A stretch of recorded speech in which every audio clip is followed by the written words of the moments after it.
It's a beautiful morning. Welcome to Breakfast Central here on News Central. Yes, we are back to take a look at some of the stories that are making the rounds, especially here in Nigeria. I am Joe Hansen saying good morning. And I am Osao Giogmawa. Thank you very much for joining us for the next 2 hours. As always, we have some of the leading conversations happening here in Nigeria, and we encourage you to be a part of the conversations we're having. Simply tweeted us this morning at News Central TV on all social media platforms. Or, of course, if you're watching us on YouTube from any other part of the world, you can also leave a comment in the comment section. Thank you for waking up with us. Before we get into the major conversations happening this morning, I think we probably would just share bits and pieces of some of the things that have also come up in the last 24 hours. You know, the criticism for the Nigerian government sending a few, we could call them influencers, to India to have a review of the CNG process, and of course the process with which those tanks are made before returning to Nigeria. It came, with heavy criticism yesterday, and I think understandable criticism. Many people in reaction said that you would expect that the Nigerian government would send, engineers, people who have, the knowledge, and wherewithal to understand these things before coming back to Nigeria and sell the CNG story more appropriately to Nigerians. But they chose to use, in quote, influencers, and we're talking about comedians, social media influencers, artists, and a few other people. And, I believe it's legitimate criticism, but I would, play the devil's advocate, for the federal government and just, two things that I would say.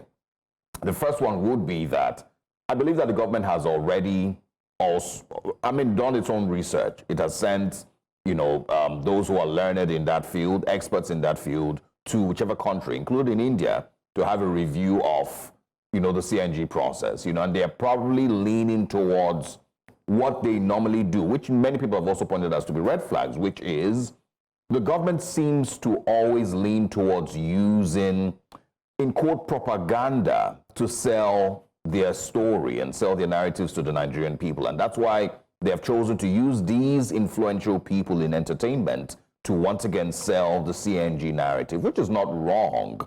Almost everybody does that. If you want to sell a story, you use those who have some level of traction on social media and can, sell the story to millions of people across Nigeria.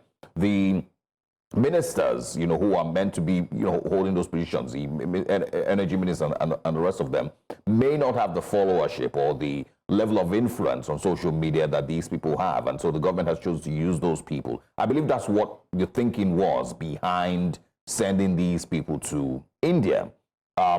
It will come with criticism, no doubt. Many people would question, what a musician, what a content creator who is mostly selling real estate or advertising real estate. What does he know about CNG, and what, how can that person convince any other person, in the country to convert to CNG? It's pretty much the same thing with every other person who was sent there. So the point is, it's legitimate criticism. But I'd like to remind everyone as well that there's a particular candidate at some point that went to Egypt to have, I think it was Egypt, to look at their power sector, and understand their power sector and how it works, so that he maybe can also bring that same process to Nigeria if he won the election. And it came with tons of insults and criticism. It was called all sorts of names and abused for going to Egypt to take a look at what they were doing with power to, of course, bring that same thing to Nigeria. So it's a bit hypocritical, for the same people who criticize that person now to want to use influencers this time to sell their CNG story. But again, I get the idea behind it. It's not just, strange to see that Nigerians aren't pleased, with the people who were chosen to sell the story. It's one story that I couldn't help but dig further. First of all, I thought my eyes, was deceiving me. I had to ensure that, okay, let me take a look at the persons who were there. There was, of course, the respected musician Two-Face. You did have respected comedian Basket Mouth, Bright Okwacha, and You also had an influencer who was there, Ola of Lagos, and a few others. But these are not engineers, as it were. Was it faulty, a move? Answer, maybe not, but timing, completely wrong. Because Nigerians are looking forward to see, we've always talked about the body language. I think Breakfast Central should actually patent that word, body language, which has been one of the words, one of the many words we've used here on the show to depict the movement of the current administration. If you are going to talk about CNG, I mean, people have asked, does the president use one? No. Does the minister use one? I think the video that should have been put out would have been a video of the chief of staff talking about Mr. Bajabiamila. Yeah. You know, opening his car and telling his driver, let's go. And behind his car, you don't even, don't say it. Just say, driver, and they see the cylinder. Everybody like, oh, wait, oh, he uses it, oh. Yeah. And then you close, and he drives off, boom, you know. Multiple videos like that, people endorsing, even National Assembly members coming out to say, oh, this is my car, we just converted, and let us ensure that it is the right car. But the question is, we're seeing do as I do, do as I say, but don't do as I do. That's what's going on right now in government in relation to this CNG problem. But then again, I feel the comments I saw online, especially on these influencers, I'm sorry for them. A lot of people were. I'm sorry for them. Yeah. It's not palatable. It's not looking good at all that you will do that, especially they not using the CNG itself. Yeah. I mean, again, you know, the criticism, you know, wasn't shocking. You know, I think a lot of people expected that would happen. Yeah. And it came pouring in just, you know, as expected. But like I said, you know, I'm you know, always struggling to understand the thinking behind some of these decisions, and that is what I feel must have happened. In corporate communications, there is always, you know, a part of it where you have to, you know, understand what your target audience is, of course, and then the best way to communicate with them. And so they must have, I mean, the idea you gave, you know, just now, brilliant. Yeah. You know, Nigerians would like to see Femi Gbajabiamila, the chief of staff, you know, using his CNG, would like to see that.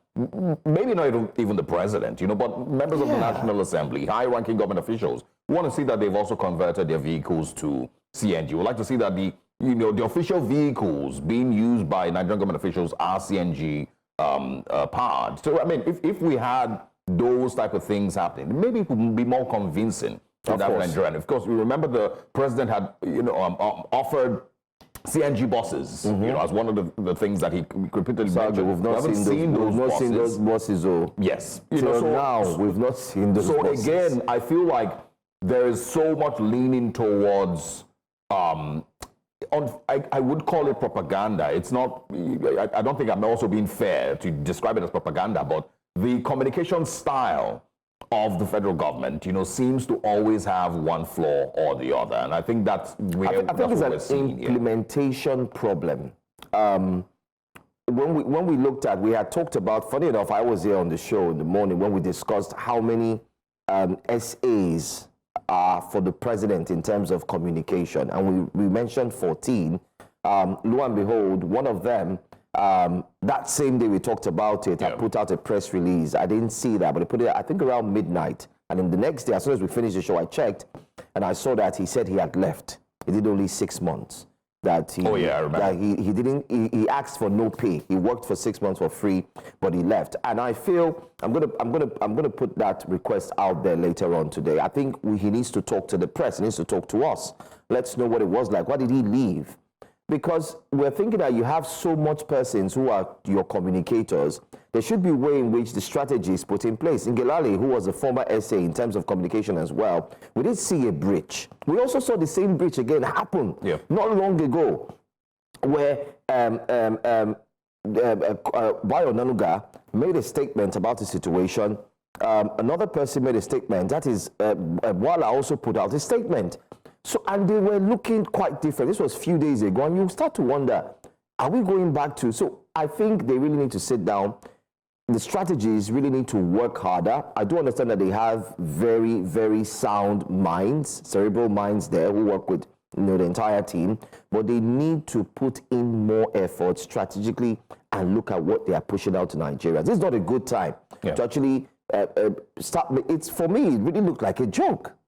It really looked like a joke. And that's, that's what it eventually that's what eventually resonated to many Nigerians who saw it, and that's why it, I feel like strategically it may have been a wrong, tactic or a wrong approach, towards communicating. I agree. I encourage more Nigerians to go to CNG. Like what you suggested, I think would have been more encouraging. It would have shown that the federal government does have faith in the CNG conversion process and in the whole idea of more Nigerians using CNG. Using influencers may not necessarily, I mean, it has its positive sides, but I don't know that many Nigerians would buy it, at this time. So, and that's a pushback that you did see on social media, with regards to the story. I mean, yesterday, just to quickly drop this, I was talking to Mr. Dr. Olu Sam Falaye.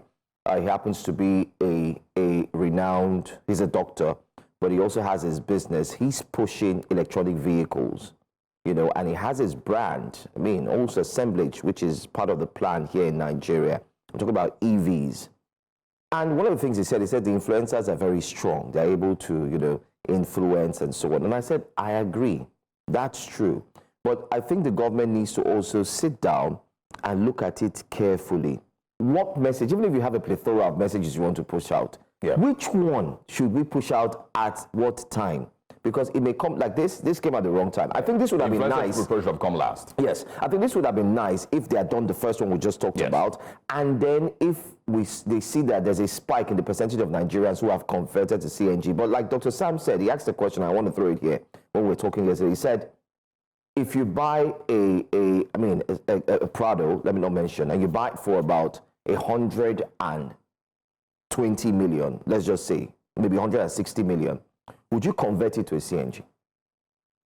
And a lot of people, people were like, no, I wouldn't. Because you just bought it, you wouldn't want to take that risk. It's a new car, let me just take my time. So people need to believe. For you to make them believe, you also have to walk the path. And then they will follow. And also, assure Nigerians, that the CNG price wouldn't change in 6 months, as more people start to convert. Exactly. Because I did see, someone make a post a few weeks ago showing the difference between the price for gas as at the time that he converted, and then a couple of months later, it had, increased by about 100%. Wow. And so that's also something that they need to have, conversations on. But I think we're mostly just, expressing our thoughts on the pushback, from many Nigerians yesterday concerning the use of influencers to, sell the CNG story to Nigerians. Aside, that, there's been a lot that also happened in the last, 24 hours. The National Assembly, of course, was, experienced a bit of a ruckus yesterday when the tax reform bill once again came into conversations. We're going to be having a little bit of that conversation this morning. And also here in Lagos State, there's still more conversations, from the aide of the governor, Babajide Sanwo-Olu's, one of his aides who was sacked or who has been suspended, basically. And there's more calls for that individual to be called in for questioning, to reveal more from what he put out in the tweets that has led to his suspension. And I did, make that call yesterday that it shouldn't just be swept under the rug. We shouldn't let things go by simply just suspending people. It should be called to answer those questions that are important as of this morning. Tell us more about these people that were hunted and executed. Tell us what you know. Show us the gory pictures and videos that you might, have in your possession, or maybe not in your possession, but that you spoke about. All right. Let's quickly share with you what our top stories are this morning, and then bring you breakfast headlines.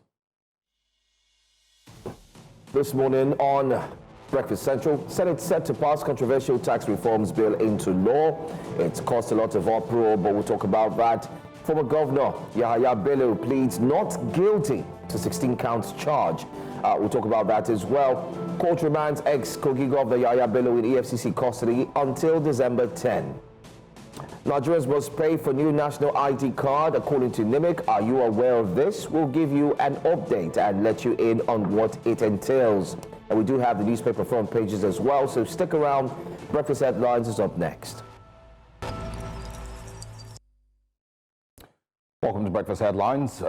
President Bola Ahmed Tinubu and First Lady Senator Oluremi Tinubu arrived in Paris on Wednesday for a three-day state visit aimed at strengthening Nigeria-France relations. Welcomed with military honors by the French Republican Guard at the Orly Airport, President Tinubu's official engagements begin today, Thursday, at the historic Les Invalides, where he will meet French President Emmanuel Macron and First Lady Brigitte Macron. The visit will focus on boosting ties in agriculture, security, education, health, energy, and youth engagement. Key events include bilateral talks, a session with the France-Nigeria Business Council, and a state dinner. And the immediate past governor of Kogi State, Yahaya Bello, will remain in the custody of the Economic and Financial Crimes Commission, EFCC, till December 10, 2024. Bello had pleaded not guilty to the 16-count charges brought against him by the Economic and Financial Crimes Commission. The former governor, alongside Umar Oricha and Abdul Salami Hudu, are being prosecuted as first to third defendants, respectively, in a fresh 110 billion naira 16-count charge instituted against them by the EFCC. And also in the news, Justice James Omotosho of the Federal High Court, Abuja, has struck down Section 2, Subsection 10B of the National Broadcasting Code, 6th edition, which required broadcasters to pay 2.5% of their gross annual income as an annual operating levy. This judgment followed a suit filed by MultiChoice Nigeria Limited and Details Nigeria Limited against the Nigerian Broadcasting Commission. Now, delivering judgment on Wednesday, Justice Omotosho ordered that the provision be struck down and replaced with net annual income instead of the existing gross annual income. Some lawmakers protested against a motion to suspend its rules and proceedings to allow the chairman of the Federal Inland Revenue Service, FIRS, Zaccheaus Adedeji, and the chairman of the Presidential Fiscal Policy and Tax Reforms Committee, Taiwo Oyedele, into the Red Chamber. This was after the Senate suspended its rules to admit Adedeji and the consultants into plenary to explain what the tax reform bill entailed. However, before they were admitted, a slight uproar ensued as some lawmakers kicked against the FIRS chairs and the consultants and their entry to the chamber. I read through some of these things and I listened to the leader most appropriately. I don't see anywhere whereby the senators should allow these people to come here and make the kind of interactions they so want. However, committees of the Senate and Appropriation can invite for the interaction of this manner, no, but not the Senate in session.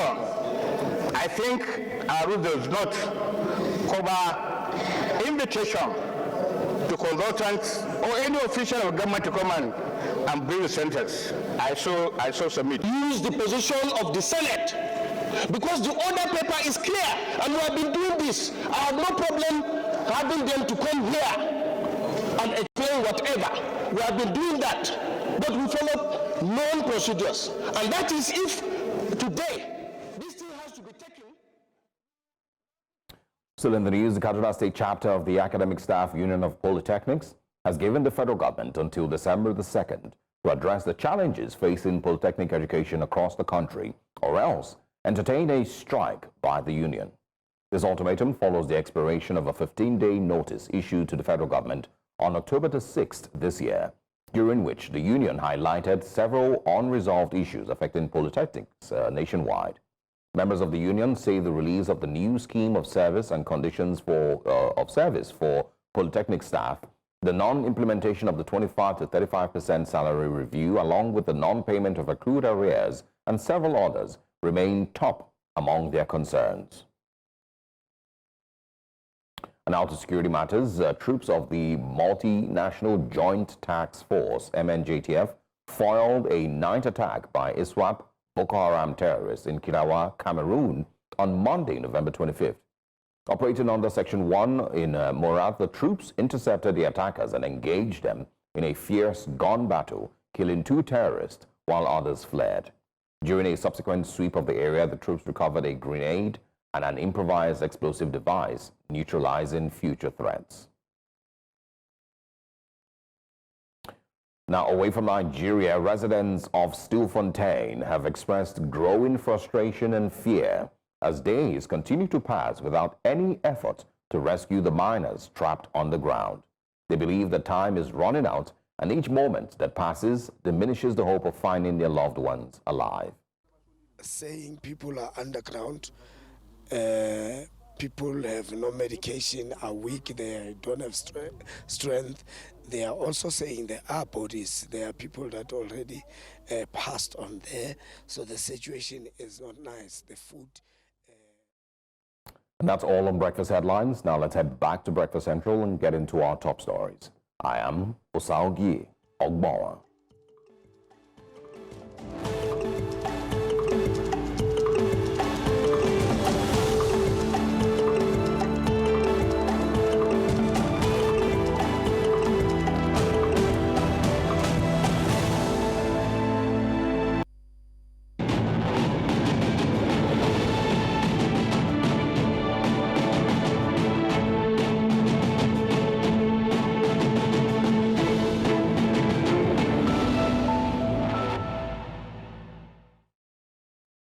Thanks for staying with us here on Breakfast Central. Let's go straight to the Federal Capital Territory, the most talked about story. The FCT High Court in Maitama has ordered the Economic and Financial Crimes Commission to keep in custody the immediate past governor of Kogi State, Yahaya Bello, till December the 10th this year, until the ruling of his bail application has been made.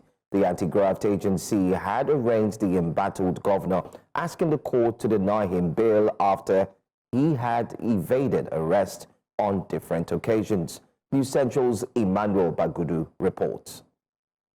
The embattled ex-governor Yahaya Bello appeared in court alongside his alleged accomplices for the first time after resisting arrest by the anti-graft agency. Bello pleaded not guilty to the 16-count charge leveled against him by the EFCC, bordering on conspiracy, illegal possession of several properties, and criminal breach of trust amounting to 110 billion naira. After taking their pleas, Joseph Daudu, counsel to Bello, moved the bail application for the former governor, but counsel to the EFCC opposed the application, arguing that the application had been invalid since October. Making further clarifications, the counsel to the defendant says that the only relevant application before the court was the motion for the bail in respect to the first defendant, which is the ex-governor, which was filed on November the 22nd. The court then fixed December the 10th to rule on the bail application. Attempts to get the reaction of the counsel failed as they refused making comment.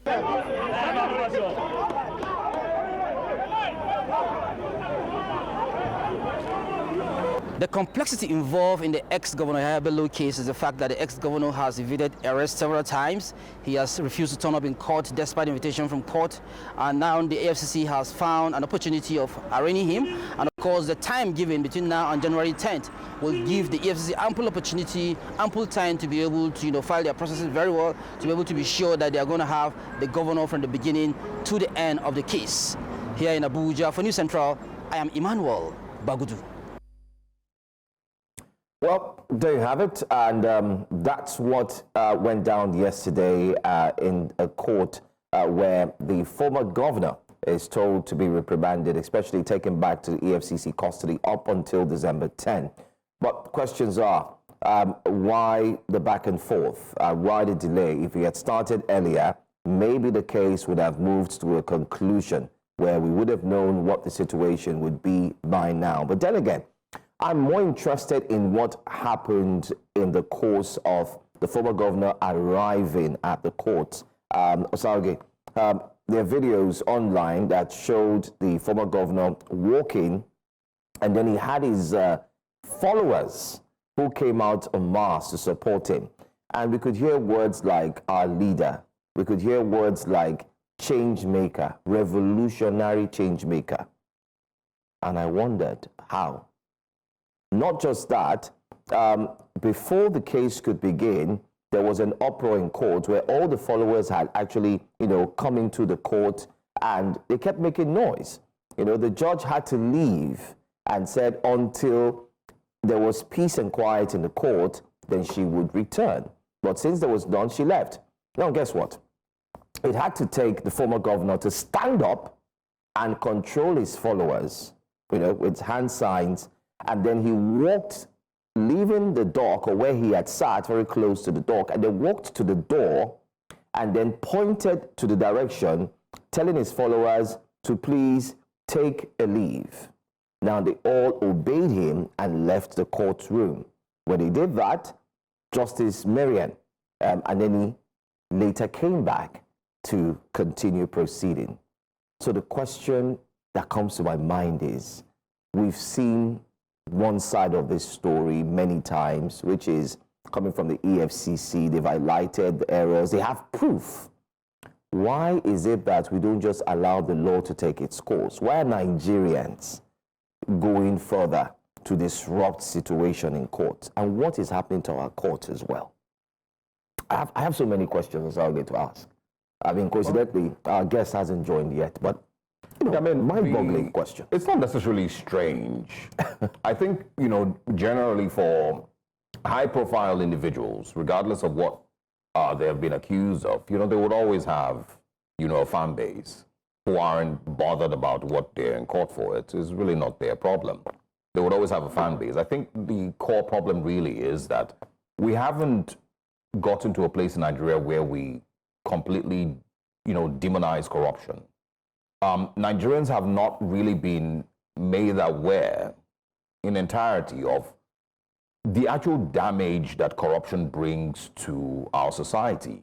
For many people, it could be interpreted as, oh, well, he, maybe allegedly enriched himself a little bit, what's my business? And you find that there's many people in that same space that if they were in the governor's shoes, would probably do the same thing.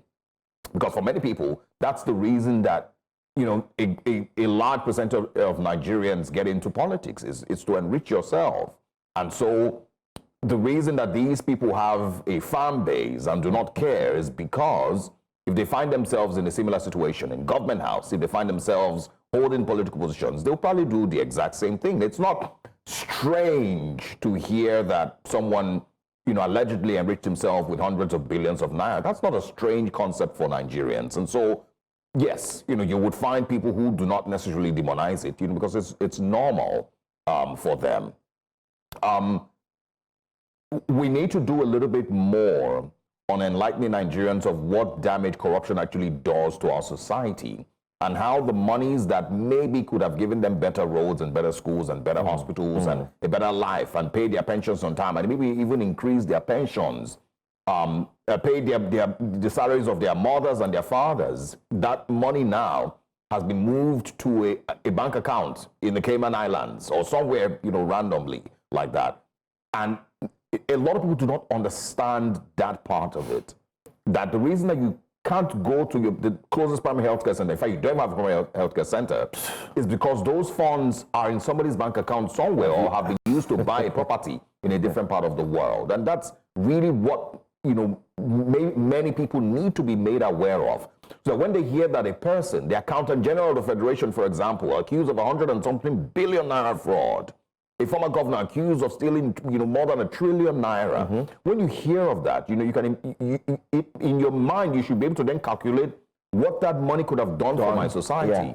When you hear that MDAs are accused of 197 billion naira fraud by the Auditor General, your mind should start to tell you what that money could have been used for to fix our society. But until then, it's not shocking to see that. Just talking about this, an idea just popped into my head before we go to the next story. I think we need to have an intentional daily content inundating, teaching, possibly educating Nigerians on what corruption does to you. I think that's what we should look into. That would be on a what daily you basis. Expect from the National Orientation Agency. Maybe we should help them. And of course, broadcast, channels, Yeah. not Maybe we just, should help news media. I mean, all types of media, independent media Everybody, as well. what corruption does to you. Yes. But if we had a national orientation agency that actually had life in it, we probably would see these things, and, bits and pieces of, of enlightenment, Seriously. on it. Because by the time you know what corruption does to you on a daily basis, then maybe that would change your orientation and how you think. But let's move on now. Let's still talk about what happened yesterday. Well, after a slight uproar, the Nigerian Senate suspended its rules to admit members of President Bola Ahmed Tinubu's economic team into the chamber to explain what the new tax reform bill entailed. The chairman of the Presidential Committee on Fiscal Policy and Tax Reforms, Mr. Taiwo Yedele, explained to the Senate that the federal government has nothing to show for more than 60 taxes and levies collected across the country, emphasizing that the nation's current fiscal system hinders growth. Now, according to Yedele, the federal government intends to halt the practice of forcing Nigerian businesses to pay taxes even when they incur losses. He stressed the need to scrutinize the system through key reforms, stating that the government should focus on taxing investments rather than capital or poverty. Now, the bill has generated controversy, with some northern leaders calling for its withdrawal. The governors of the 19 northern states rejected the bill, particularly the proposed amendment to the distribution of value-added tax to a derivation-based model. Now, despite the backlash, President Tinubu has refused to withdraw the bill, instead urging the National Assembly to allow the legislative process to take its course. Now, joining us is public affairs analyst Devo Okorie. Good morning, and thanks for joining us. Thanks for having me. Good to have you. I think we probably should just start off with, the main controversy surrounding this bill. When it was put forward at first, there's many people who celebrated it, until this pushback from the northern governors and northern leaders started. So help us simplify really what the controversy is about. Is it a lack of understanding of the benefits of this bill from northern leaders, or do they have a legitimate concern that is causing this pushback? Well, there's a lot of numbers involved, but we'll try and make it as simple as possible. The challenge for northern governors basically can be put at reading. Let me repeat myself. The challenge for northern governors is basically put at reading. It's that simple. If they would only read what was being presented, they would get and understand. Okay. Devo, I think we do have some network connectivity issues there. Hopefully you get to sort that out and join us again. We're here. We would love to really have this conversation. I was targeted to ask what the situation, the current... All right, if you could hear us, go ahead, please. Hear me? Yes, we can. Go ahead. Hello? We can hear you. Go ahead. So now, what they need to do is to read, just simply read, or have someone read it for them. What the presidency has tried to do is try to create a more efficient, and fairer tax regime in this country. Why are they pitched against it? One of the issues that affects them, and let me start from the two issues that they need to understand. The first one, because they believe they're getting less in this new tax reform than they were getting before. That is the basics, but it's not true.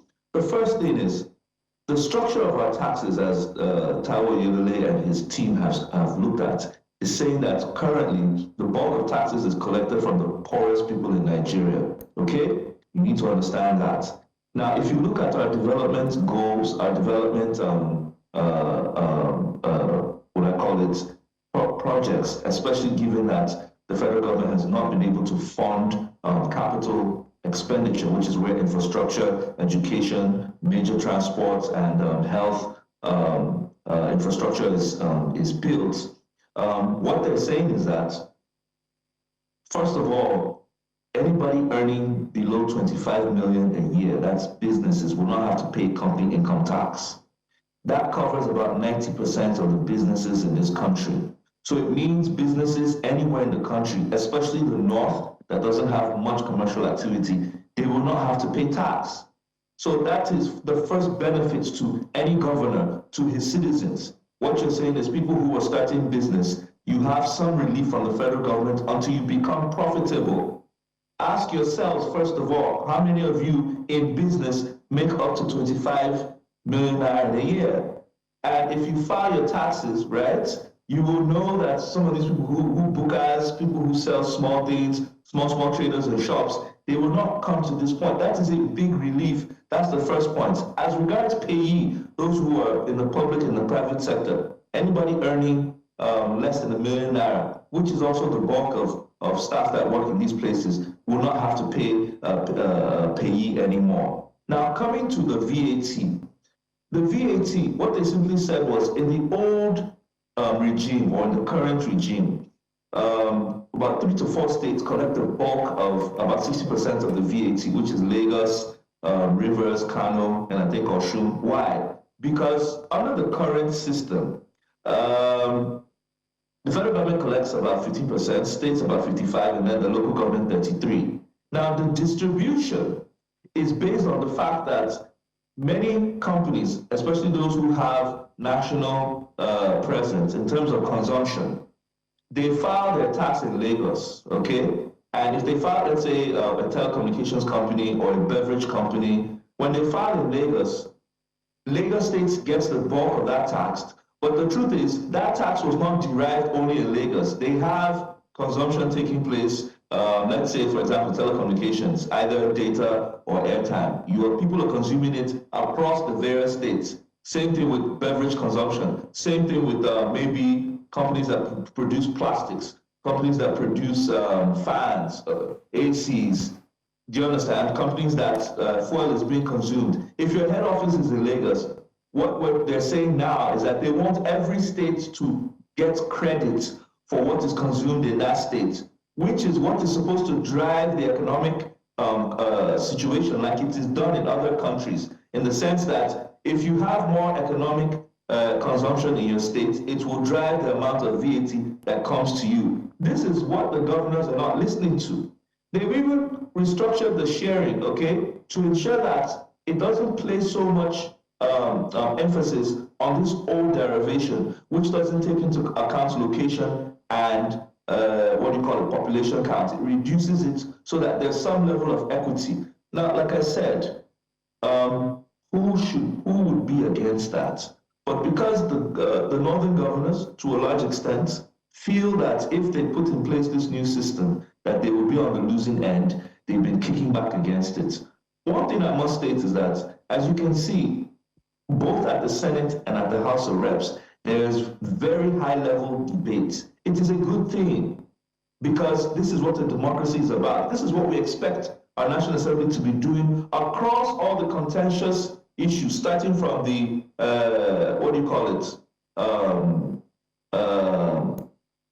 the concurrence list and the recurrence list. These are the level of the constitutional reform. This is the level of debate we need for them to have on a daily basis, so that everybody gets to understand how we are governed and where there's fairness or where there needs to be reform.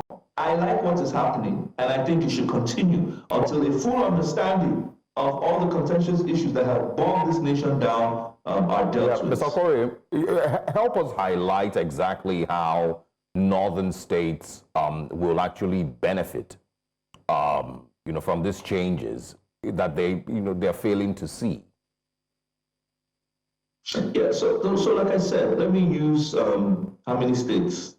Let me use Kano, Bauchi, Borno states, and even Zamfara. Now, under the old system, right, people who buy airtime and buy plastic products, buy food products from companies that are headquartered in Lagos. You know, there are many multinationals, yes, who in the FMCG, the fast-moving consumer goods and the like. Consumer goods companies. You know, many of them have their headquarters in Ikeja, they have their headquarters in Agbara, they have their headquarters, beverage companies in Igomu, they have their headquarters in Oshodi. Now, what is that when they file their tax, the tax goes to Lagos State, okay? Simply because the headquarters is here. Now, what the new system is saying is that, no, that is an improper and incorrect way of distributing the tax, because a lot of the money that those companies made, the consumption took place, remember, elsewhere. VAT is a consumption tax. Yes. It took place in Bauchi, it took place in Kano, it took place in Zamfara and Adamawa. So let those companies file in accordance to where their consumption took place, so that the states that the consumption took place will get the benefit, will get the credit. Yeah. That's where the benefit comes from. So if you have more commercial activity in your state, you gain more. This is what the governors are not listening to. And so it Now, should encourage, the truth is, it should encourage these state governors to make their states, more able to consume more. Isn't that what it is? Attractive. More attractive, and be able to generate more revenue so that they can increase the level of consumption to earn more of the taxation. Isn't that what it is? Yes, yes. And there's also another contentious spot that has not been brought up. Even in the sharing, right? Currently, alcohol consumption is prohibited in some Sharia states, okay? Now, some of them, when they do the sharing, it still comes to them. Yeah. So some of them feel that if they correct this, what they do is to reduce what they have. So the point is this, right? State governors need to now, for the first time, get serious about driving business in their states. That is something they are not doing. And we need to get to that point, because what we were used to was a lazy form of, when the federal government collects taxes, the old allocation formula, which literally based on, okay, let's see how everybody can get, one thing, share. whether you were the one that produced it or not, does not come to account. That's what they've been used to. That has to change, because that does not enable a fair administration of tax. Unfortunately, many of them don't want something that will make them work or something that will make them fairer. But let's keep the debates going so that we get it to a point of actualization. All right. I want to thank you so much for joining us. I mean, there's a lot to say on this, but I'm just going to hold my peace until possibly we have another guest join us on this topic, because I never appreciated the tax reform bill until I took my time to go through it. I can tell you that I am a staunch supporter of the tax reform bill, and I don't want to explain why, because time wouldn't be a friend. Thank you for joining us. We'll get to have you again, maybe live in the studio, so we can break this down. Thanks for your time. All right, thank you. Okay. All right. Now, moving away from talking taxation and value-added tax, let's talk about the justice system now. Justice Marian Aneni of the Federal Capital Territory High Court in Abuja has ordered the remand of former Kogi State Governor Yahaya Bello in custody of the Economic and Financial Crimes Commission, EFCC. Bello, along with two others, Shoaibu Orija and Abdusalam Hudu, is facing 16 counts of conspiracy, criminal breach of trust, and possession of unlawfully obtained property brought against them by the EFCC. The alleged fraud is valued at 110 billion naira. The judge adjourned the case until December 10, 2024 to rule on Bello's bail application. The decision came after arguments for and against the bail request were presented. Bello's lawyer, Joseph Daudu, had requested bail, citing that the alleged offenses were bailable. However, the prosecution counsel, Kemi Pinheiro, opposed the application, arguing that it was premature and procedurally flawed. Well, joining us is lawyer, political analyst, and convener of Vanguard for Independence of the Judiciary, Douglas Ogbankwa. Good to have you join us again, and this time on a judicial or serious note. Welcome. Can you hear us? Good morning. Pleasure to be here. All right, great. First off, did you expect it to play out this way? Seeing the fact that the former governor had eventually turned himself in after taking so long, and then, of course, he's been told to, hold on while the EFCC still holds on to him until December 10. were you expecting anything quite different? And as a lawyer, could you break down the terms of he has not pleaded guilty to the 16-count charge? We recall that it was from 19 all the way to 16. Can you expatiate more on this? Okay. By Nigeria's criminal jurisprudential trajectory, a person that is alleged to have committed an offense can be arraigned in court by any of the prosecutorial authorities. In that regard, in this regard, really, we're talking about the Economic and Financial Crimes Commission. So what this means is that the EFCC, based on the powers it has to arraign alleged suspects in courts, filed a charge against former Governor Yahaya Bello of the Kogi State. The former governor himself has been in a cat and mouse game with the EFCC.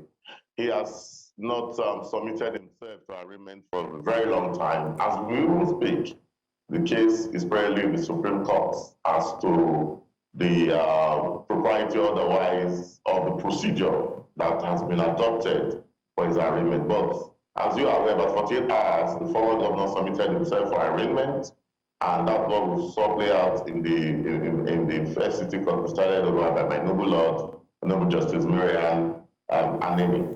And of course, there are always legalese when it comes to, grant or refusal of bail.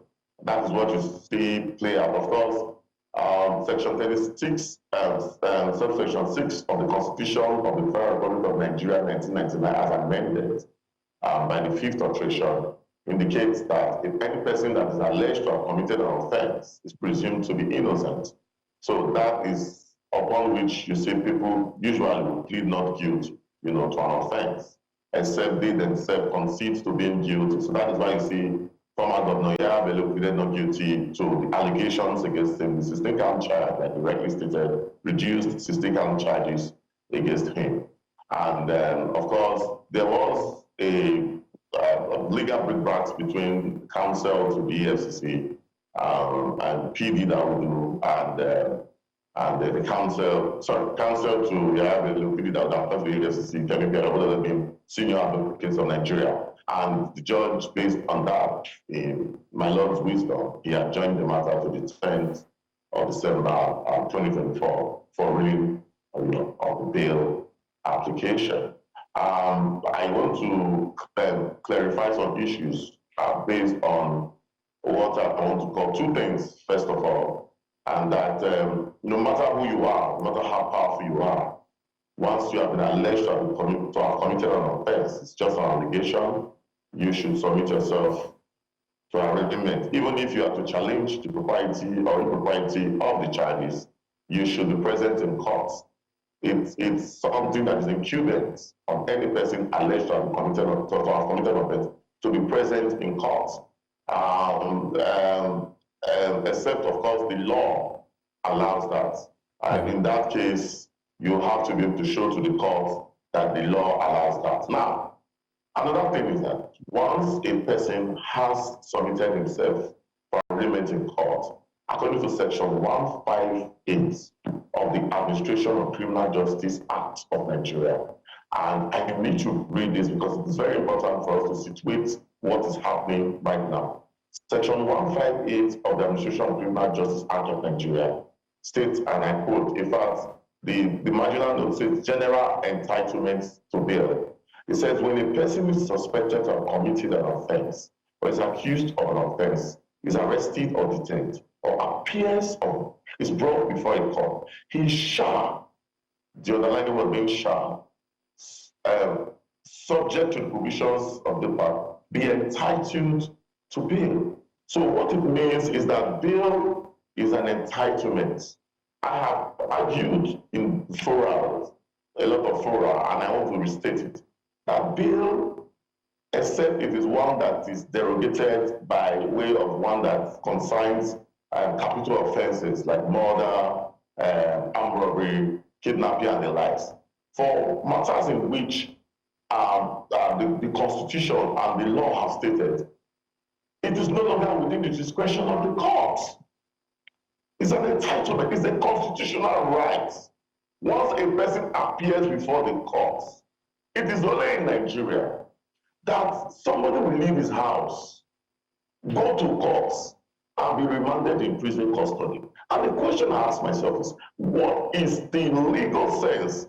Or let's ask ourselves the question, what is the economic sense of remanding people in prison custody? This is without prejudice to what happened in Abuja yesterday. I'm not saying that the judge did wrong by remanding Governor Yahaya Bello in prison custody. As you know, Governor Yahaya Bello has been, he has been on the run.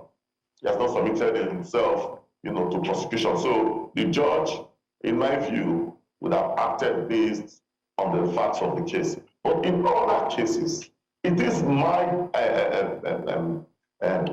contention, and rightly so, following the provisions of the law, Section 36(6) of the Constitution, Section 35(4) of the Constitution, Section 27 of the Police Act, and Section 154 of the Administration of Criminal Justice Act, that any person that appears in court, he comes to court by himself. There is no reason you should remand that person. Yeah, but let me just. I think everyone understands your argument, and these are things that must be fixed with regards, our criminal justice system, and that the way Nigeria functions generally.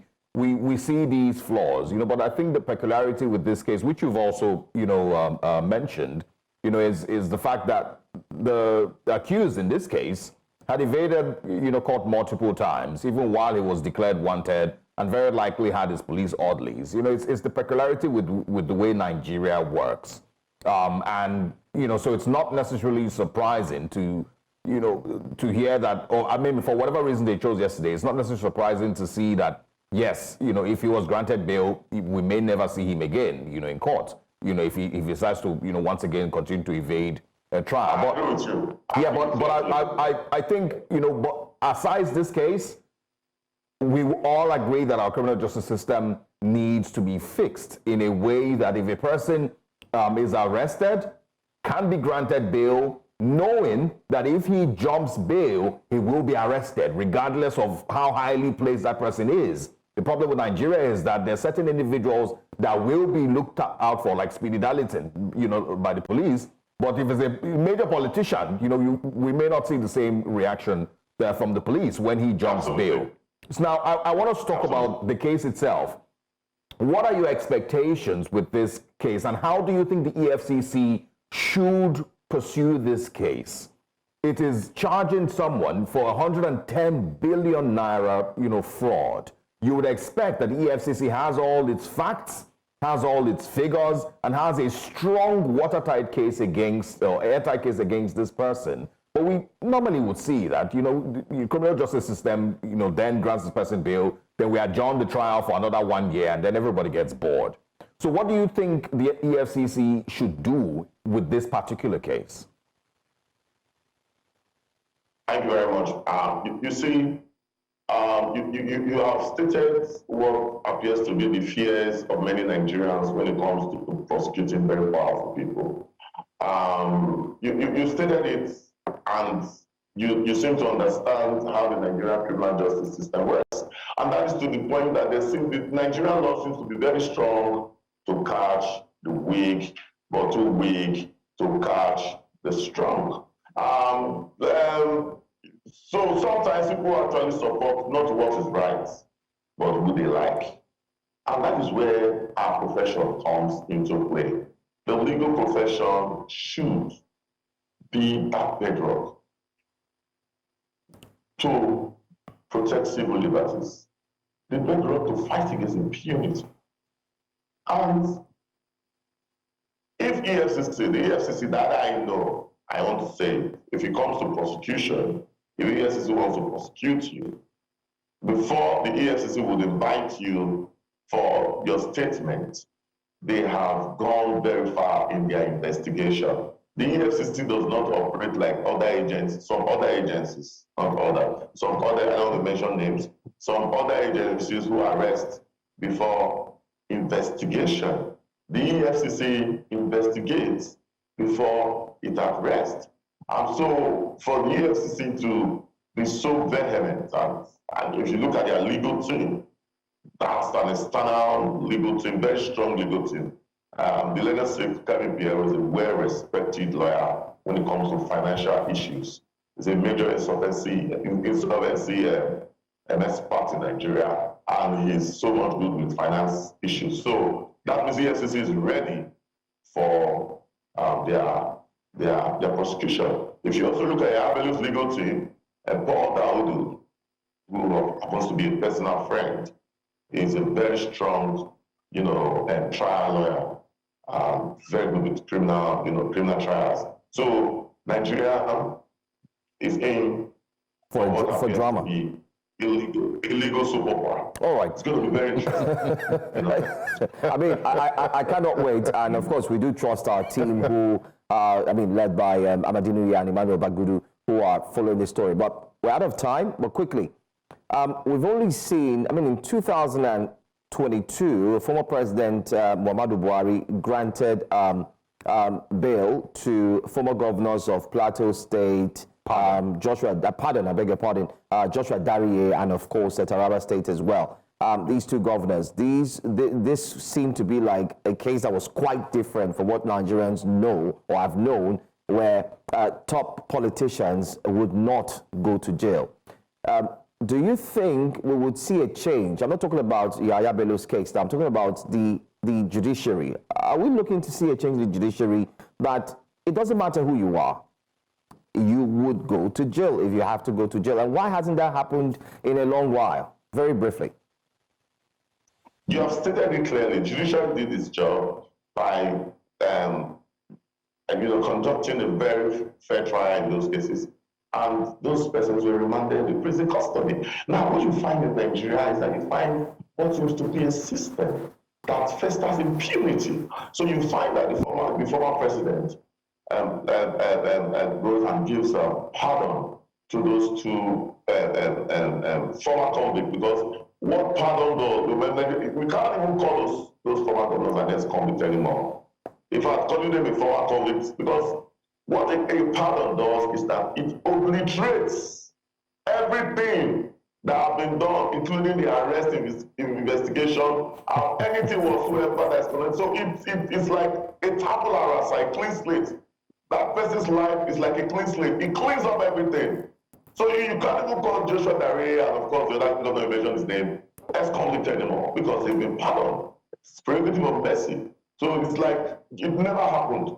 So for the judiciary, I want to say that it takes a lot of courage for a judge to remand a former governor. I used to tell you, it's not an easy road. Some of us forget that, my lords, the judges are human beings. They're actually humans. And because they are humans, they live within the ranks. They live like humans live. They move on the road. They have houses. They have relatives. So I want to commend my lord for even having the courage to do what my lord is. It takes a lot of courage to do that. Because these persons we are talking about are very powerful people. And I'm saying it because a governor ordinarily is not an ordinary man. In most climes in Nigeria, a governor is actually a small god. They can get away with almost anything. And that is why I wasn't so happy recently when they did not remove the immunity from governors. Because what you have done is that you have given them like a license to do whatever they want to do, and they can get away with it. And even after they leave as governors, they have assumed so much influence, they have amassed so much wealth, that is almost impossible. You see what happened in court yesterday, calls to questions the integrity of the security of our court system. It took Yahaya Bello to ask people to leave the court. That means that the policemen or the court security system have no control. Yahaya Bello practically had control over the security system in court yesterday, because it was when he asked them to leave that they left. All right, Mr. Obankwa. We need to regurgitate our court security system. As it appears, a lot is being left. The other day in Imo State, they entered into a court, and right while he was sitting there, shot the president, the judge, to death. All right, Mr. This conversation. We need to really do something about the security of our court system. All right. Mr. Bankwa, thank you very much for joining us and for speaking with us. We will follow the case and see where it leads and see if there's going to be any changes on the CJN, Justice Kikerieko. Thanks for your time this morning. We'll speak with you again. Thank you. Absolutely. We've had a pretty interesting first half of Breakfast Central this morning. Let's quickly share with you some of the things we've spoken about and also let you know what comes next. This morning, yes, we spoke about the Senate to pass the controversial tax reform bill into law. And of course, former Governor Yahaya Bello pleads not guilty to a 16-count charge. He, of course, has been remanded in EFCC custody after yesterday's court appearance. But that's not all this morning. Let's share with you what comes up next. Coming up next, Nigerians must pay for new national ID card. We'll talk about that story. The front pages of the newspapers are buzzing. Find out what they are saying. And yes, what Nigerians are saying as well. We do have that in a moment. Stay with us. Watching Breakfast Central here on News Central. Time for you to join us as we analyze the front pages of the newspapers for today. Joining us is Public Affairs Analyst Dayo Kayode. Good to have you here. It's my pleasure being with you. How great, are you? great. We're doing well. We're coping. I hope we are moving with the that tide. It doesn't seem affecting you because you're looking so fresh and with the dimples shows that, man. So This guys. Thank you. It's this guys. We don't want to look like what we're going through to encourage Nigerians to keep up the fight.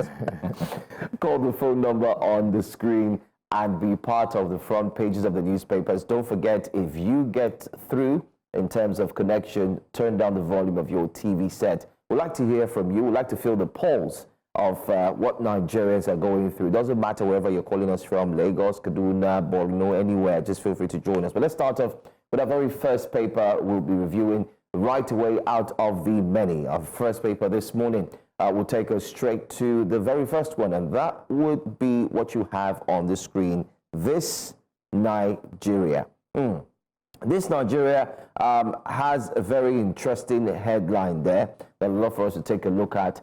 And the headline there says, very quickly, let me see, tax reform bills throw Senate into rowdy session. We did play that clip for you during the news in the first hour. Ningi Ndume reject federal government's team's admission into debate. Deputy Senate President Barau also overrules, allows government delegation into chamber. It was even a problem for them to get into the chamber, but then again they did, and that's where the president, talking about the tax reform lead, broke it down that there are over 60 taxes. I'm talking about the chairman of the Presidential Committee on Fiscal Policy and Tax Reform, Taiwo Yedele, broke it down that there are over 60 taxes, and there's nothing the country can show for them.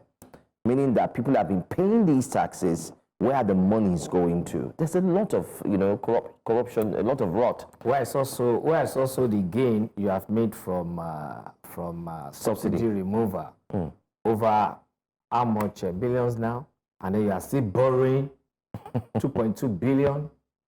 So what do you call that? Anyway, wonderful. That's what we should call it. It's a wonderful one. Reps past 2025 MTF peg dollar exchange rate at 1,400. Really? Let's see what it will look like in the few days to come. Court remands ex-governor Yahaya Bello in EFCC custody adjourns till December 10. FCT list of outstanding payment of CFO bills, page 9 to 169. Wow, Governor, did I say Governor? Former Governor of River State, Nyesom Wike, he did talk about this, and it's on the papers. Those who have properties can go look at it if their names are mentioned there. 160 million trapped in child labor globally, according to ILO. Federal government laments children working in agricultural sector remains great challenge. Okay, that's all from this Nigeria. All right, quickly on This Day newspapers this morning. Senate in rowdy session over landmark tax reform bills. Adedeji, Yakubu, and Oyedele explain fiscal policy, seek support. Senate wades into federal government's 1.6 trillion naira debt to Egbin. Industries, FX crunch, gas supply constraints, and others. We can also find the alleged 110 billion naira fraud. Court decides Bello's bail request on the 10th of December. He will be spending time making friends with the EFCC and their officers in their office. I mean, every day. Hope it's air-conditioned. House approves MTEF, pegs exchange rate at 1,400 naira to the dollar. Oil benchmark at $75 per barrel. If you look at, the current exchange rates, it actually is more than 1,700. So I'm not sure if that's a realistic figure to peg the exchange rate. But we'll see how things turn out with regards. So at the end of the day, when you now get into deficit, they will now say they want to borrow again. As expected. All right, those are the lead stories on the This Day newspapers this morning. I think we have the Daily Times coming up next. Sure. Let's take a look at another paper very quickly, and the paper we're looking at is Daily Times. Daily Times, court remands Yahaya Bello in EFCC custody until December 10. Tax reform bills receives boost. The Senate receives presidential committee. Southeast road users decry extortion. Frustration at checkpoints. It's December approaching. Reps committee grills Army Chief Oluremi behind closed doors. FCT, Senate warns Development Commission for satellite towns. And the big one on the front page there, Senate summons Works Minister Julius Berger, CCECC over Odukpani Calabar Highway. I have so much to say, but I think, Osal, do you want to take the last paper before we move to our guest? Yeah, quickly on the Vanguard, Nigerians earning below 1 million naira a year exempted from income tax. Reps investigate discos over failure to replace obsolete meters. Experts call for intervention in rising cases of diabetes. Also, on top of the screen, LNG, Shell starting arbitration hearing with Venture Global, says CEO. Gunmen kidnap 3 from innocent showroom in Anambra. Federal government warns security agencies, stop torturing suspects. And also, Naira depreciation boosts foreign portfolio investment by 155.5%. Pretty interesting stories this morning. I think we could start with the most popular one, the Yahaya Bello story. Just a quick reactions to all the drama that occurred yesterday. Yeah, you see, immediately I read about the issue of Yahaya Bello, what crossed my mind was that, listen, this guy had been in this country for how long, and you have not been able to arrest him. Peradventure, it was because of the arrest or invitation given to, what's his name again, this former governor of Delta State. What's his name? The guy that... Okowa. Peradventure. That was why. Because some of us asked questions then. How can you go after Okowa when even Yahaya Bello is still there? So, I mean, people couldn't put those two stories together. And now here we are. Yeah. And that is why sometimes it's good for us to speak up, to ask questions. Maybe because of the questions we have been asking here and there, that's why they are now bringing in Yahaya Bello. But I can assure you, very soon we'll be hearing some of those stories, because it's not today that we have been hearing that with some of our security agencies vis-a-vis those that they were quizzing. Well, your bail application will be heard on the 10th of December. And as a suspect, I think he, he's supposed to be there, residing with them. But are we sure he'll be residing with them? We are not going to be hearing the story of Bobrisky again. Remember? I mean, it's a big shot. And we have been hearing some stories as regards people being detained, but then later they can go out and come in and all that. Yeah. We have a double ganger, somebody dressing like them. You understand? Yeah, we have been hearing different stories as regards people being. Are we a serious country at all? That's even the question. Are we a serious country? Because the moment some people steals, and they know that at the end of the day, their lawyers, the judges, and all that they can always play around them, they will keep on stealing. And many of them have been penalized since 1999 till date. How many of them? And even those that were jailed, people were saying, well, it's political. Because we're also aware that there are some people in top echelon of this government that are supposed to be in jail by now, but they are holding very top positions, which we are aware. So that's why I said, are we even a serious nation? I mean, there is clearly a huge trust deficit between Nigerians and the corruption fighting agencies in Nigeria, and of course, its criminal justice system generally. And I think these are lessons that EFCC must learn. And of course, the Nigerian judiciary as well.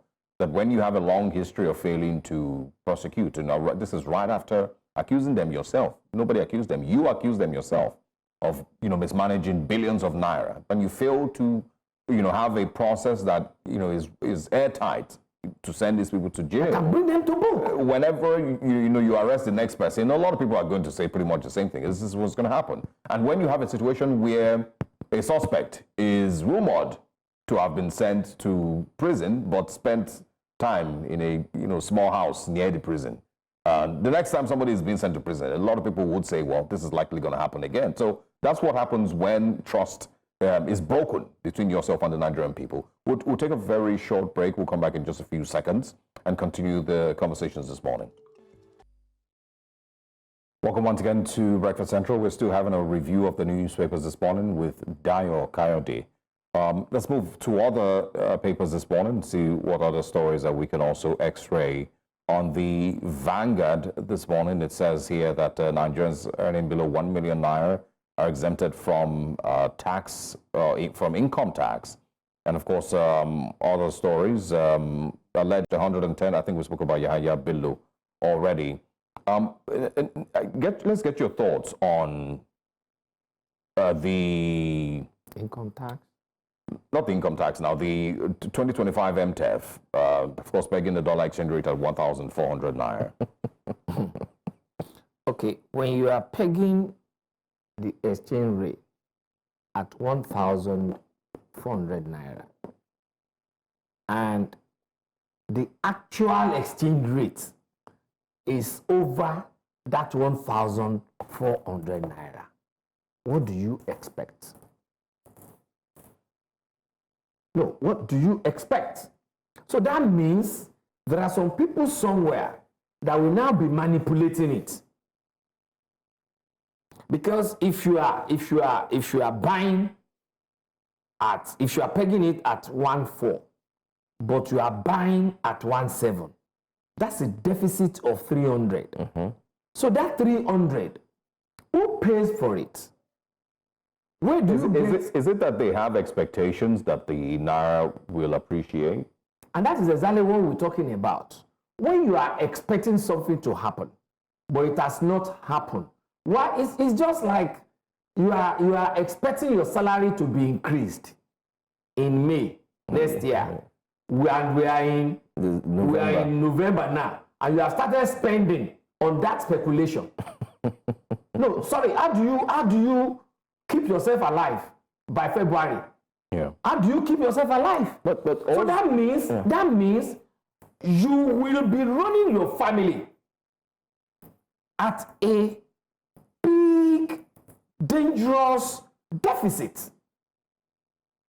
And that can now lead you, or that can lead that person to now be doing things that are inimical to the expected behavioral pattern within the society and the economy. Well, the medium-term expenditure framework, if you recall, at some point also impacted on last year's fiscal budget, because the president had presented to the National Assembly, but of course, there was a supplementary budget based on the fact that the dollar-naira exchange rate was no longer the same when they had submitted the first one. But now, pegging it at 1.4, my question would be, how will it impact on what has already been presented to the National Assembly for next year's fiscal budget. Anyway, we can hold on to that thought. Let's take this call. I'd like you to comment on that, but let's take this call first. Lenin, good morning to you. Welcome. Good morning, good morning, everybody. All right. Morning. Please, I want to talk about this corruption, this thing about Nigeria. You know, like the analyst said, he said Nigeria is a joke. You know, people you understood, you ask somebody, say they explain Nigeria to you and you understand, that means the person will not explain it very well to you. Now, you check in the US, the current president of the United States of America, Joe Biden, the son is convicted, right? Now he's the president, so they convicted the son. Tell me if Tinubu of our president, the first son of our president can be convicted. Now in America, in a stern country, the country that is working, if somebody in a high place does something, like the Senate president does something, a constable can arrest him because he found him in the wrong place. Now in Nigeria, even a DPO cannot even arrest somebody around that has more money. And I don't mean a politician that has more money, cannot, because they've so soiled their hands. Now, if you take that person to court, the person will not be answerable. He say, who are you? Cannot talk to me. Who are you? So when we learn to eliminate this, do you know who I am? Who are you to talk to me? Okay, let me make a call. If we be able to eliminate that thing in our system, because it doesn't work in the same country. You can't do that in the same country because you'll be liable. All right? When we be able to remove that, who are you? Do you know who I am in our system, in our culture? This country will work. But before then, let's continue and be joking about this country. Let's just continue enjoying. Good morning, everybody. Good morning. Sorry, small correction. I didn't say Nigeria is a joke. I said, are we a serious people at all? Maybe it's now meaning... It's fine. It's fine. It's clear. Maybe, it's clear. Yeah. Go ahead, please. We're talking about, the medium-term expenditure framework and its impact on the fiscal planning. We know that it's supposed to budget ahead, long-term and so on, but... You see, are you also aware that the present government went to the Senate recently to also borrow money to complete this present fiscal budget? Yeah. Okay. Those are the things you see. Those are the things you expect. However, when you are making your budget, you don't just sit down in your sitting room or in your bedroom or in your office and then coming up with figures. You're supposed to do a proper research and call in the experts. Something happened behind here when this guy was about to fix my mic. He said, where will I like that mic to be fixed? I said, anyhow you want to do it, because you are a professional. I am not a professional. Do it the way you know it will be okay. Are we doing the same thing when we are preparing our budget? Don't we just sit down somewhere and say, yes, it is my turn. I have to take this project to so place, and this project... Because we have Wale Edu now, of course, and then we have CBN... to what extent has Wale Edu and what's his name? Cardoso been able to bring in their professional expertise to impact our economy positively? To what extent? To what extent have the two of them been able to stabilize our naira? To what extent have they been able to understand that there is no nation that allows its currency to fall anyhow, rather protecting it?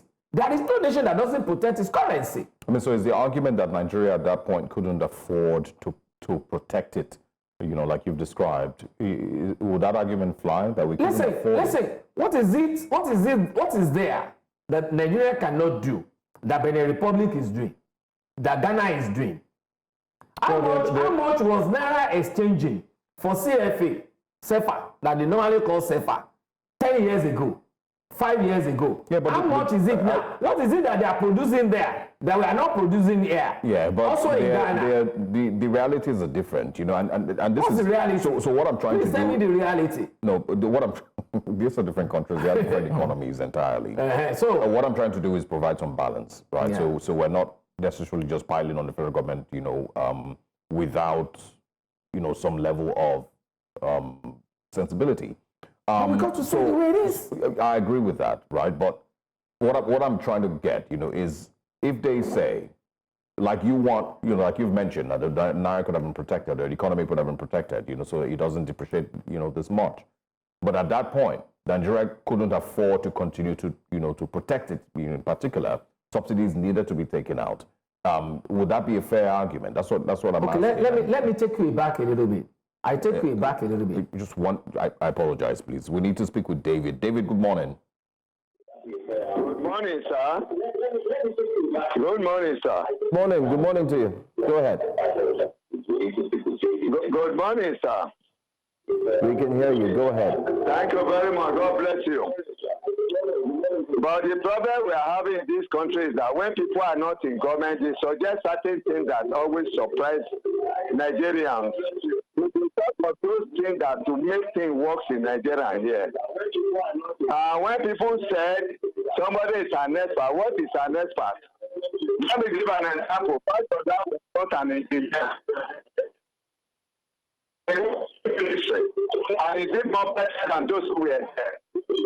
What this government has done so far. We're going to have to let you go because the volume on your television is interfering with your phone call. So we're going to have to let you go. You can call back. Mr. Kari, I hope you understand. I'll still come to that expert that he mentioned. But however, let me quickly answer your question. That I said I want to take you aback. Yeah. I never, and I'm proud to say it anywhere, I never voted for Buhari. Yeah. Okay? But along the line, he was on vacation. And Oshibaju was there. If you remember, at that time, our Naira was appreciating. Our Naira started appreciating that even prices of commodities started coming down. I was on a particular platform at that period. And I mentioned it. And I appraised Oshibaju. I gave him kudos. And I said at that time, even at that time too, the incidences of Boko Haram and co went down. And I said, I wish when the president comes back, it can continue with the trend of Oshibaju. And that was even the time that Onoge was taken to the Senate, and then it was stamped as the I think CJN, all right? You understand? So tell me, what was it That was done. that Oshibaju did at that time that our Naira started appreciating? That's one. Two, of recent too, even during this administration, when Naira was going to, there was a time Naira was going to 1,900. And people were saying, yes, it's because we are not a producing nation. Look at steel in Ibadan, look at exile this, look at this factory, look at that. And that is why this thing must be going up. I said, sure. What are they producing in this place? And that was when we came up with the narrative of protecting the Naira. Because I went on a research spree to even understand why China and USA are always at each other's neck. Okay? And when we started spinning out that too, Naira started appreciating, if you remember. For about 2 weeks. To the extent that it got, from that 1.9, it came to, 1.7. I think about, 1.7? No. Was it 1.6? 1.4. It came to as low as 1.4. And I now came out again. Maybe that's the one for MTF has pegged. Probably. That's official. I said, okay, listen, these 2 weeks, what is it that Nigeria has been producing that is making the Naira to appreciate? Do you understand? So that is to tell you. I think they sold bonds, though. You know, the CBN said he had sold bonds. Which bond? Which bond? It was not later. We now learned some money that were borrowed were brought in to shore it up. And then dollars were given to shore it up. But when they couldn't do it again, they started rising again. To borrow the change. We need as Nigerians to say it the way it is. Because when the government doesn't know where our shoes are pinching, there is no how they listen, as I'm here now, if I don't complain to you that probably I need this or I need that, how will you know? Are you a wish to be able to know what is inside of me? No. It is only when I tell you, listen, man, can you please, for me to be comfortable with you? That is when you know, oh, okay, that could be true, that could be true.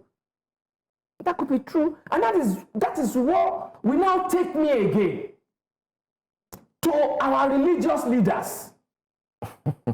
They control the critical population. Look at what happened in Kenya.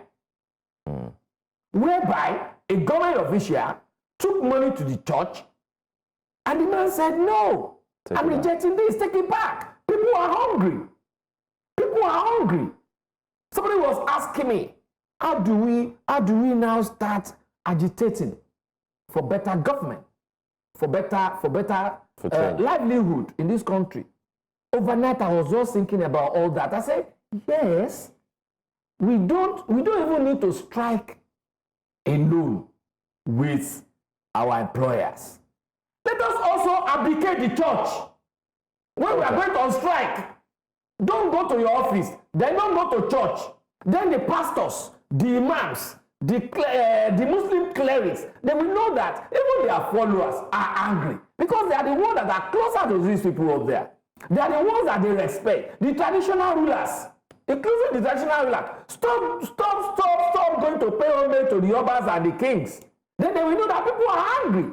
Wow. And because they don't want us to chase all of them out, definitely they will do something. Thank you to so ameliorating our problems. Thank you, Mr. Dayo Kayode. Always a pleasure having you to share your thoughts, especially on what the front pages are saying. And thanks to all our callers, those whom we couldn't pick your phone calls. Tomorrow's another day. We'll go on a quick break. That does it for the front pages. When we come back, we have many more stories, especially looking at the fact that you'll be paying for a multi-purpose ID card. Find out how much. Stay here. Welcome back. The presidency has announced that Nigerians will soon need to acquire the new General Multi-Purpose ID card issued by the National Identity Management Commission, which is also known as NIMC. Now, in a sensitization video posted on X by President Bola Ahmed Tinubu's media center, the presidency noted that the card will provide access to government interventions, enhance transparency in social contracts with citizens, and enable cardholders to easily access loans from government and financial institutions. Now, the card aims to bring over 100 million Nigerians into the banking sector, promoting financial inclusion and reducing poverty. It will also be enabled for all government intervention and services across multiple ministries, departments, and agencies. The Commission is working with banks across the country to ensure that the cards are issued at a uniform price. Nigerians can request the card by visiting any bank closest to them or through the NIMC online portal. Well, that's what you see there on the screen, the video that was posted on social media X. Now, it says NIN can be used to access jobs from the federal government. Also, you can get government interventions. You could leverage on other opportunities that the card comes with. For example, it also mentions that with NIN, it will also help you to work in a government parastatal or agency. But Nigerians are reacting quite differently to this because the pricing has equally not been put out there in terms of clarity. So there's wonder that has to do with multiple IDs. Don't forget we have the National Identification Number, NIN, which a lot of Nigerians went through, when I use the word hell, to ensure that they got their NIN. So we have that, We also have the driver's license, you have your passport, you have every single thing. Are we not going through multiple identities challenges like this? Are we not going through all of that the way we're going? That's a question everybody's asking. So there's multiple IDs, and we're wondering where next. And then there's a case of social security number. Social security number. Can this simply be taken from our bank accounts? Yes. Can this simply be taken from, like I said, the national identity number that we do have, so that it could form a social security for each person? After all, don't forget that your NIN cuts across all your account details as well. So these are some of the questions that Nigerians are asking. But then again, NIMIC says that it has decentralized the process, and then it has made the collecting of the cards easier, so you can get it from your bank very close by or next to you. Yeah, I think the importance of proper communication or better information concerning the need for this particular ID card is very, very necessary here. I think NIMC must do better in educating Nigerians as to why this is necessary. The federal government itself must do better as well to defend this idea, and there are legitimate concerns that have been put out. The multiple IDs, the NIN and the likes, and of course many people who even have their NINs, have not been able to collect the proper slip of the NIN. So there's a lot of questions that must be asked, and we would I would simply wait until I get more information from the federal government detailing every single thing concerning this before we comment broadly on it. But we will X-ray this thing further as time passes. We have a bit more to share with you this morning on Breakfast Central. It's been a very, very interesting 2 hours, but right after this very short break, we will be sharing a bit more with you. Stay with us. Nigerians and, of course, the number one citizen, President Bola Ahmed Tinubu, are in high spirits and jubilation over the fact that the Polytechnics refinery has commenced operations. Now, not just that, it has come upstream, meaning that very soon the issues regarding fuel scarcity and our local refineries not working will be a thing of the past. Not just that, Nigerians just a few days ago, in addition to what had taken place a few months ago, were celebrating the opening of the Dangote refinery, but added questions to the federal government by asking, what of our local refineries? Well, we've seen politicians congratulate the NNPCL for working very hard behind closed doors, in as much as there were statements regarding the start made last year that operations would begin sometime in March, sometime in June, and then later on, it was said it would commence later on in the month of August 2024. Well, later, Nigerians didn't hear anything up until when it was announced that it has commenced operations. But what are Nigerians saying about the fact that the Polytechnics refinery has started? And this means that we've seen one working, and following the president's statement, while congratulating the NNPCL by saying, way to go, but don't forget, we need to get the other local refineries up and running as well. Are you excited? Are Nigerians excited? Well, somewhere along the line, we also heard that the operations aren't genuine. Well, let's see what the tweets do say, and what netizens are also saying. Well, this is the press statement from NNPCL, where they talked about every single thing. Well, during the brief ceremony to mark the commencement of the products loading at the refinery on Tuesday in Pawtucket, they made a lot of comments as well. But let's go to the tweets. Let's start first with presidential candidate for 2023 for Labour Party, Mr. Peter Obi. He said he wishes to congratulate the Nigerian National Petroleum Corporation, NNPC, for fulfilling the long-standing promise of revamping the old Polytechnics refinery. The refinery, which comes on stream today, boasts an installed production capacity of 60,000 barrels of crude oil per day, and he went on to congratulate them. In other words, at the bottom he says, a new Nigeria is possible. Of course, I know you know what that means, by the way, but that's what he says. How are the Nigerians taking that statement? Well, someone reacting directly to what Peter Obi has said, known as Abdulaziz Naibi Abubakar, he says, Believe APC at your own risk. And can you see the picture it puts up there? That's a picture of Nigeria Air. We do know the drama and, of course, the charades that surrounds this picture, where, of course, a purported sum of money was indeed taken to have been used for starting off a national carrier, but never, ever happened. Up until now, prosecution hasn't taken place. So we do understand where you're coming from, Abdulaziz. Let's see another tweet very quickly. Ojukwu Justin Daniel says, PH refinery is working, but still convert your vehicles to CNG engines. It's plenty. And I hope you know what he means by that last statement, it's plenty. That follows our start-off conversation this morning, where, of course, comedians and influencers were taken to India to check on CNG engines. I wonder when comedians became engineers. Anyway, Champagne DT says, one downside of propaganda is that you can't celebrate real wins.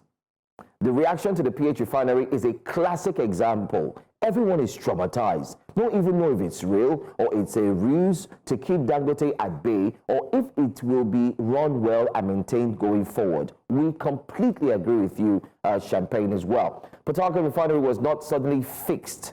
They have been working on it since August 2022 and finished everything in February 2024.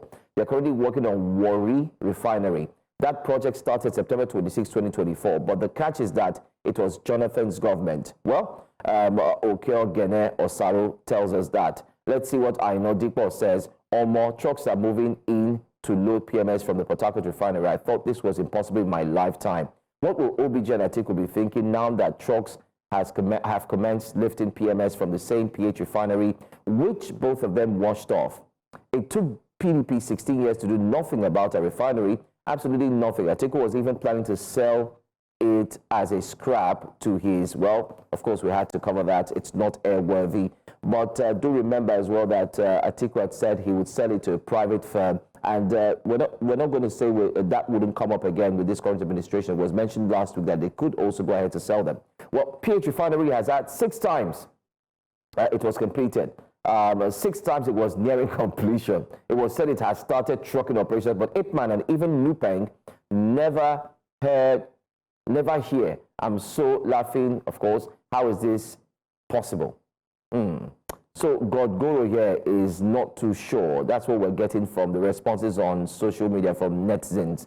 Let's take another one here. Dr. Krok, we were all excited about this Ethiopian Airways until it was discovered that it was all an elaborated gimmick. Trauma won't even allow me to celebrate this PH refinery until our people see what they are producing there. For now, I remain a pessimist.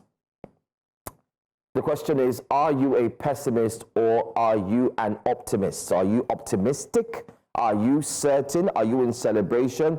Well, we felt the polls of netizens and we've seen different reactions neither here nor there. People want to celebrate, but because we've been battered so much with false stories, ruse, a wash, name them. So everyone is being a bit skeptical. And just to inform Nigerians that the NNPCL put out a statement that the Port Harcourt refinery will only be selling to NNPC outlets. So independent petroleum marketers will not be able to buy directly from the Port Harcourt refinery yet. And that's the update. And that also begs the question, why? When Dangote started, he was willing to sell to everyone. And we also have a disparity on the pricing. So these are the questions everyone is asking. But then again, this is what we do every now and then, telling you what Nigerians are saying. And I bet whatever messages you saw there on the tweet, one of them would actually reflect what you equally are saying. But that's all. That's all we're taking on today's program here on Breakfast Central. Thanks so much for joining us. And thanks for watching the show through and through. We started at 7 a.m. and the time currently is a few minutes to the top of the hour. Yeah. But I think I wanted, also just mention that I